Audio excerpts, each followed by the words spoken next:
Okay, and now by climate change and its effects, you know, whatever we have done to destroy the environment finally gets back to them as ladies, especially when it gets to food production. And directly. Get an example, which we are having live examples like in Karamoja and the Northern Corridor, where the drought has hit them badly, and also where the rains have come and again cleared simply because we have either destroyed the trees, because I don't believe in natural disasters. These are purely our man-made catastrophes that we are doing, because we are destroying the wetlands, we are destroying, and it impacts on, you know, the production of women as women.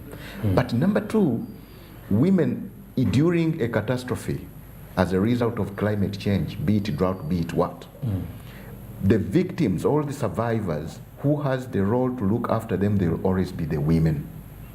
And therefore this already reduces on their productive time, because they are busy looking after. Take an example in Karamoja, I have been seeing clips, video clips, of women rounding up children who are dying of hunger. So their production time is already limited, or is already concentrated in dealing with the negative effects of climate change, right? And that already reduces on their would-be production time, even be it in an enterprise. So basically you realize that climate change and its effects, it by and large affects them because they rely much on the natural resources. They rely much on the natural resources. Trees, when they are cleared, definitely where we have been getting most of this fuel for, you know, for cooking among other things, it still gets back to the women. Reduces time for production because they are busy looking for water wherever it is because of droughts. They are busy looking for fuel for cooking because of the forests that have been cleared and the wetlands, and it all reduces on their would-be production time for better livelihoods. Okay. And then lastly, from your perspective, what else needs to be done, for example, to look at the innovators and all that? You said on the issue of waste management, there is nothing called waste, because we can still make good use of what we think is waste. Sure. And what is some business ideas or a business tip that you can give to a young innovator out there who's in such a field of environmental conservation but still looking for a financial breakthrough into the sector? Like I said, that everything starts with a mindset. Okay. When the clear mindset is on getting an income, let's say from generating, rather conserving the environment, so be it. All we need to do is, one, get the required skills, build the capacity, and collective leads in terms of participation. So as a young entrepreneur in the area of environmental management, there are quite a number of ventures, because like I mentioned, for us there is nothing that is called waste. It's about on how you play around with ideas and how innovative one is. Like for instance, if you come to visit us at SEPCOM, when you look at a simple flower vessel that has been made out of reused plastic bottles, it goes for 50,000 shillings. Very beautiful and unique indeed. Look at how would we even get, we call them kitchen gardens. These are all reused bottles. Before even you think of, recycling into a bottle becoming another bottle in the long run. There are those potential ventures that one can deal in. So we need, I think, to expound on that, innovation and skilling, but also we call upon actually the government itself, the will. It should start with the will. Because our government,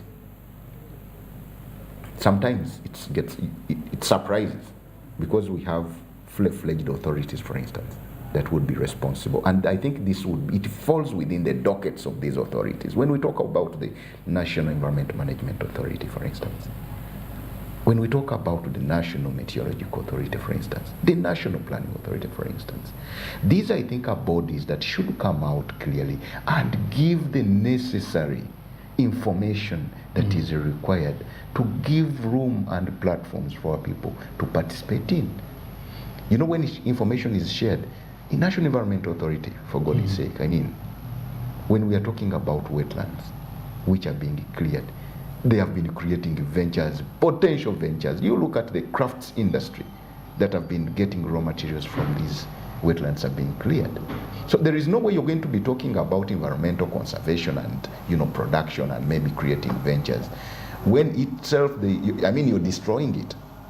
you're destroying it. So I think we really need to come up and we reconcile these elements. Okay. We walk the talk, and that is when we are going to help out our people to participate, because there are many opportunities in conserving the environment as we also get out of some incomes or improve our livelihoods from there. Okay. And lastly, your final remarks as we're winding up with the discussion. It will be a call. As SEPCOM, it is a call. The government, our leaders, that it is high time we really meant what we speak when it comes to managing the environment. It is really high time we took action, because we are soon catching up. You know, they do not cheat the environment. The environment is never cheated. You can do it in the short run and it catches up with in the long run. You can cut the trees as much as you want, but it will always catch up with you by its negative side effects. And I think we need to do something collectively, but also we need to promote the bottom-up approach, because when we talk about, you know, destroying the environment, in as much as we are talking about government, it's not the government that will come and cut. It's you cutting down that tree to make charcoal because you're looking for a livelihood, that you should be, you know, aware, fully aware of the negative effect. So we needed to start as we, as me, as you, as them, as the community, to identify the problems and therefore identify the solutions, tailor-make them to ensure that our communities are, you know, conserving the environment as we earn something out of it. Okay, and that is Stephen Kutesa, who is the ED SEPCOM Uganda. And we were entirely looking at discussions to do with women and innovation in the face of environmental conservation. And that is it for our topic of discussion this morning.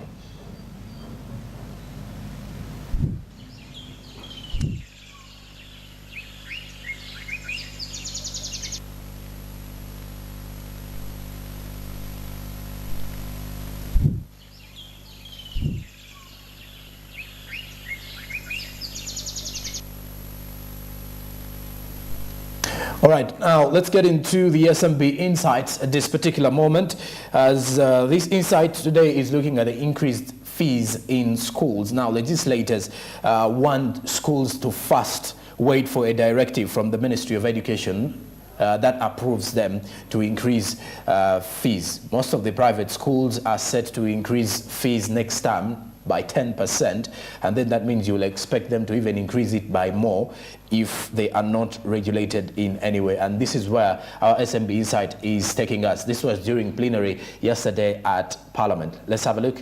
I'll be back with more. Undertake in principle to inform the Minister of Education and Sports, maybe to come to Parliament and respond to the two issues. But let me say the following for now. On the issue of the 7 sub-counties in Chirohora without seed secondary schools, I know that in 2016-2017, the Ministry of Education and Sports conducted the school mapping exercise all over the country. That is what informed the YouGift project. By then, they found over 200 sub-counties all over the country without secondary schools. That is what informed YouGift 1, YouGift 2, which we are soon starting, and YouGift 3, which will come in future. Right Honorable Speaker, in 2020, the Ministry of Education and Sports was expected to do another mapping exercise, because between 2016-2017, a number of new administrative units had been created from the old ones. But because of COVID lockdown, this was not done. I believe probably they have planned, because from that time to date, a number of new administrative units have been created, honorable colleagues. We know this. So that should be a new mapping exercise to inform us, arising from the new units, how many new sub-counties do not have. I want to believe that the record from Chirohora probably could be part of the new administrative units created from 2016-17 after the mapping exercise. Secondly, Right Honorable, on fees increment, I believe there are two things.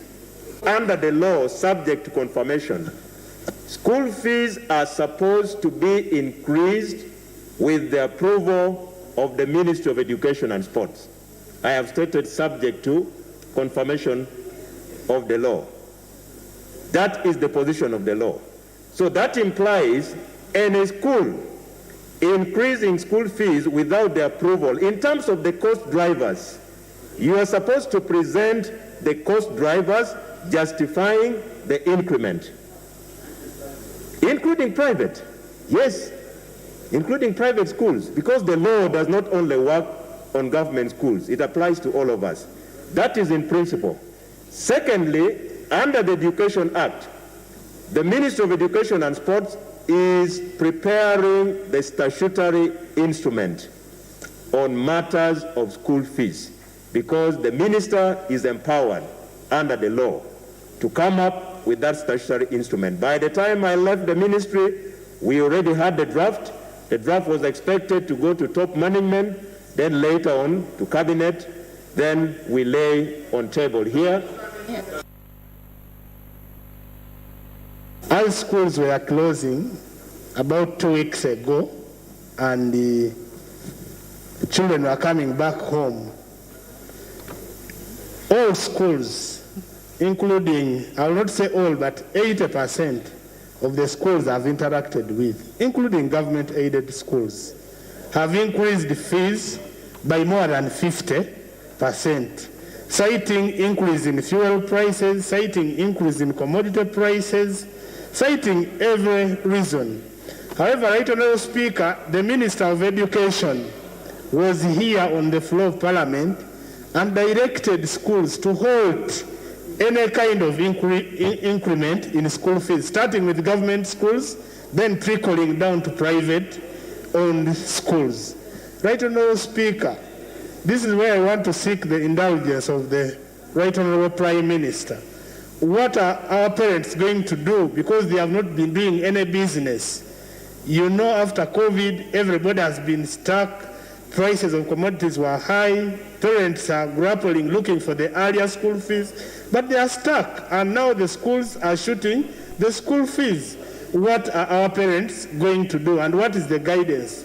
Wouldn't the Prime Minister direct maybe the schools to maintain the school fees at the same level until further notice, when the economy stabilizes?